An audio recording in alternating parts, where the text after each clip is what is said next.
Bernard Tobin here at Syngenta's Crop Masters Day at the Honeywood Research Station. Today the company unveiled 5 new fungicides under the Miravis brand. And to talk about the big launch, we're joined by Eric Phillips. Eric, how's it going? What an amazing day, Bern. To think that we're introducing 5 new products in 2020 is pretty remarkable. Yeah, 5 new products. And, it's interesting because it's kind of like one active and 5 new products. Tell us what Miravis is. Sure. Well, Miravis is the umbrella brand for our new active ingredient, adaptogene. And so we'll have 5 brands under the Miravis portfolio: Mervis Bold, Mervis Ace, Mervis Neo, Miravis Duo, and Miravis Prime. And all 5 of those products will be underpinned by the adaptogene active ingredient. The spectrum of activity of this molecule is incredible. So we've got activity on some very difficult to control diseases, and the opportunity to position it across several different crops, whether you're corn, soybeans here in Ontario, potatoes, vegetables in the Maritimes, or even canola pulse rotation in Western Canada. So pretty excited about the opportunity, not to mention cereal crops and the fact that we've got a position and a product now to address fusarium head blight. Now this is a group 7. Interesting from that approach. Yeah, so adaptogene is a carboxamide, right? So it falls in that class of group 7 or the SDHI mode of action. But what makes, as I said, adaptogene truly unique in that group 7 or that SDHI class is the fact that it's got the spectrum.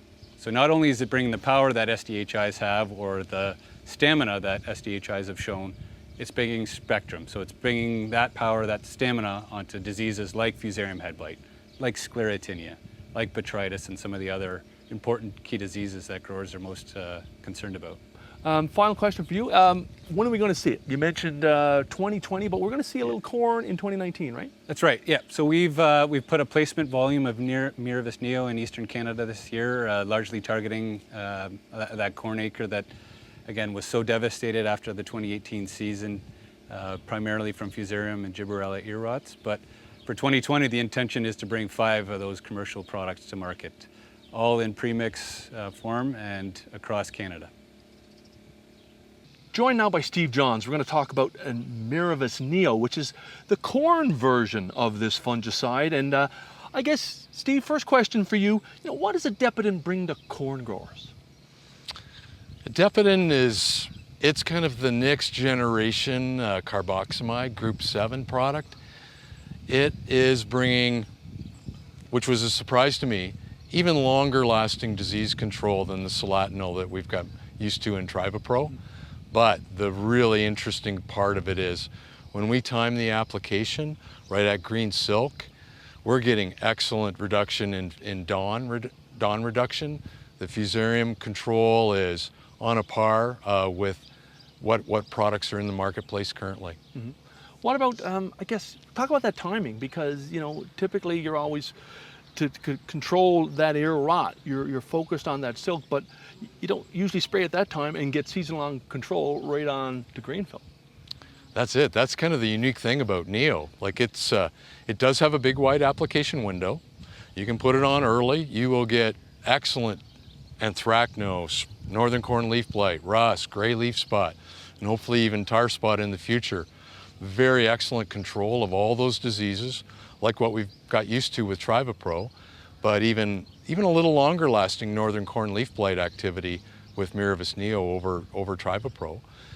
But then kind of the other unique part of this active adaptogene is, if it goes on at silking, we can get very, very good results in fusarium reduction and reducing dawn in that crop as well. So that's kind of the unique, that is a very unique thing about this product.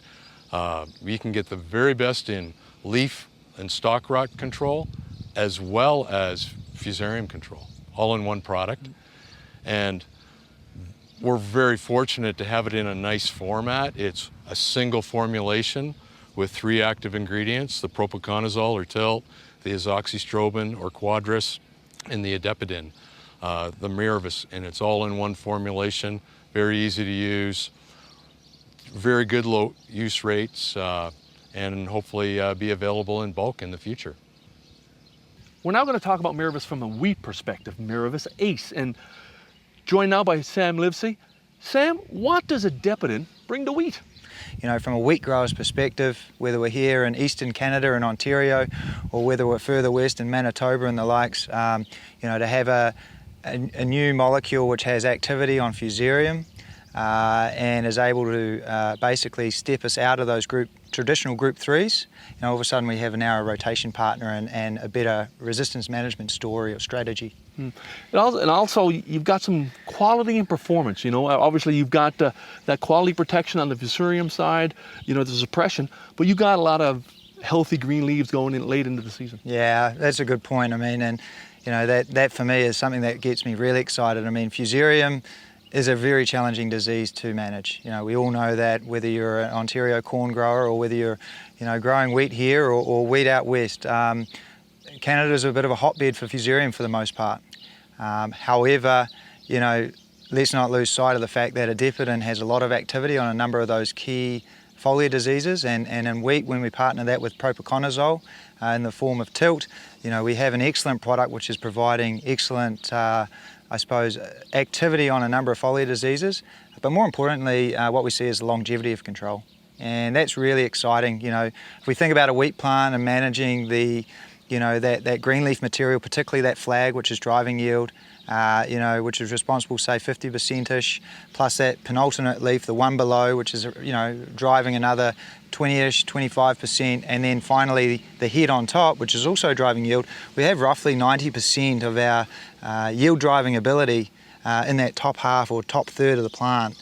And so, you know, a T3 application of Mervis Ace going forward, you know, we get that quality aspect, and it is a nice benefit over and above market standards what we're seeing.